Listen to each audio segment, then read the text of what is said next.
آج رمضان کا مہینہ شروع ہونے جا رہا ہے اور ہندوستان کے اتہاس میں آزادی کے بعد پہلی بار شاید ایسا موقع ہے کہ جب رمضان میں مسجدیں بند ہیں، اور اس رمضان کے مہینے میں مسجدیں بھری ہوئی ہوتی ہیں، نمازی نماز پڑھنے آتے ہیں اور ایک وشیش پرارتھنا، وشیش نماز تراویح ہوتی ہے جس میں بہت بڑی سنکھیا میں لوگ نماز پڑھنے کے لیے آتے ہیں۔ لیکن بھارت کے مسلمانوں نے پردھان منتری جی کے آہوان پر یہ طے کیا ہے کہ جو بھی راشٹریہ آہوان ہوگا اس کا اکثر سے پالن کیا جائے گا۔ اسی کے انترگت آج نجیب آباد میں تھانہ پربھاری نے نجیب آباد کی سبھی مسجدوں کے اماموں کی ایک میٹنگ لی، اور میٹنگ لینے کے بعد یہ طے ہوا کہ جس طرح سے لاک ڈاؤن میں مسجدیں بند ہیں، رمضان کے مہینے میں بھی یہ مسجدیں بند رہیں گی۔ ہمارے ساتھ قاری صاحب والی مسجد کے امام صاحب جناب حافظ رئیس صاحب، کاٹو والی مسجد کے امام مولانا رئیس احمد صاحب ہمارے ساتھ ہیں۔ ہم چاہیں گے کہ رمضان میں ان کا پیغام عوام کے لیے کیا ہوگا۔ نحمدہ و نصلی علی رسولہ الکریم، اما بعد۔ میرے ساتھ بہت سارے لوگ اور ہمارے مہتاب چاند خان صاحب، میں کاٹو والی مسجد کا امام مولانا رئیس احمد سلط مولانا نجیب آباد گجرات۔ رمضان المبارک کا مقدس مہینہ آج سے شروع ہو جائے گا انشاءاللہ۔ چاند دیکھ کر ہمیں نماز تراویح پڑھنی ہے اور اس کے بعد رمضان مبارک کے روزے رکھنے ہیں۔ رمضان مبارک کے روزے ہمارے اوپر فرض ہیں اور نماز تراویح سنت ہے۔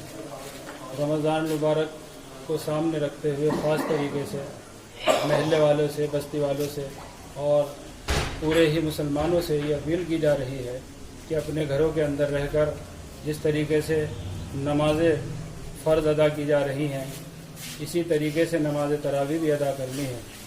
مسجدیں الحمدللہ ہماری کھلی ہوئی ہیں، جن کے اندر 3-4 لوگ نماز پڑھتے ہیں، 5 وقتہ اذانیں ہو رہی ہیں، اور پوری بستی کے لیے، پورے ملک کے لیے 5 وقت دعائیں کی جا رہی ہیں کہ اللہ تعالی ہمارے ہندوستان سے اور پوری دنیا سے، پورے عالم سے اس کرونا وائرس بیماری کو دور فرما دے، اور جو اس میں مبتلا ہو گئے ہیں اللہ سب کی حفاظت فرمائے۔ آمین۔ خصوصاً مسلمانوں سے یہ اپیل کی جا رہی ہے کہ جس طریقے سے انہوں نے اب تک پرشاسن کا اور اسی طریقے سے سرکاری احکامات کا اور ہدایات پر عمل کیا ہے اور علماء کی بات کو سراہا ہے، اسی طریقے سے آج بھی امید کی جا رہی ہے کہ سبھی حضرات اس بات کو ہلکے نہیں لیں گے، بلکہ بہت ہی لازمی اور ضروری سمجھ کر اس پر عمل کریں گے۔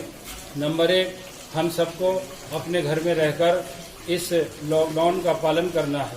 دوسری بات یہ ہے کہ ہمیں اپنے گھروں میں جو نمازیں ادا کرنی ہیں وہ 2-3-4 گھروں کو لے کر ادا نہیں کرنی، بلکہ ایک ہی گھر کے جتنے بھی ممبر ہیں ان سب کو ساتھ میں مل کر جماعت سے یا تنہا علم طرح سے یا اسی طریقے سے کسی حافظ کا انتظام ہے تو گھر میں قرآن کریم سے تراویح کو ادا کرنا ہے۔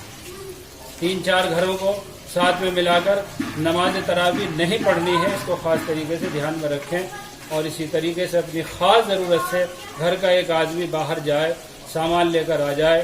اس سے ہماری بھی حفاظت ہے اور سب کی حفاظت ہے۔ ان سب باتوں پر ہمیں خاص طریقے سے دھیان رکھنا ہے۔ شہری کے تعلق سے یہ بات ہے کہ مسجد کے مائک سے 1-2 مرتبہ اعلان کیا جائے گا، بتایا جائے گا، اور جیسے ہی ختم شہری کا اعلان ہو اسی وقت کھانا پینا بند کر دیں۔ بہت سے لوگ اذان کا انتظار کرتے ہیں اور کھاتے پیتے رہتے ہیں، وہ غلط ہے۔ ختم شہری جب ہو جاتی ہے اور اس کے بعد جو وقت شروع ہوتا ہے وہ فجر کا ہوتا ہے، وہ روزہ شروع ہو جاتا ہے اور اس وقت اذان ہوتی ہے، اس وقت اگر کوئی کھائے پیے گا اذان تک تو اس کا روزہ نہیں ہوگا، وہ دھوکے میں رہے گا۔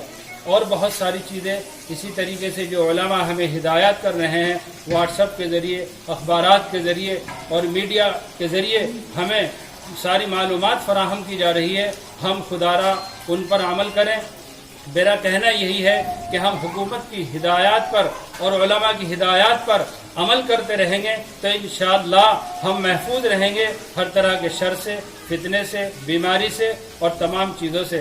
اللہ تعالیٰ پورے ملک کے اندر امن و امان قائم فرمائے اور ہمیں عمل کرنے کی توفیق عطا فرمائے۔ آمین۔ وآخر دعوانا الحمدللہ رب العالمین۔ کرونا وائرس اور لاک ڈاؤن کے بیچ رمضان کی آمد اور امام صاحب کا یہ پیغام، میں مانو سیوا نیوز چینل سے مہتاب خان چاند۔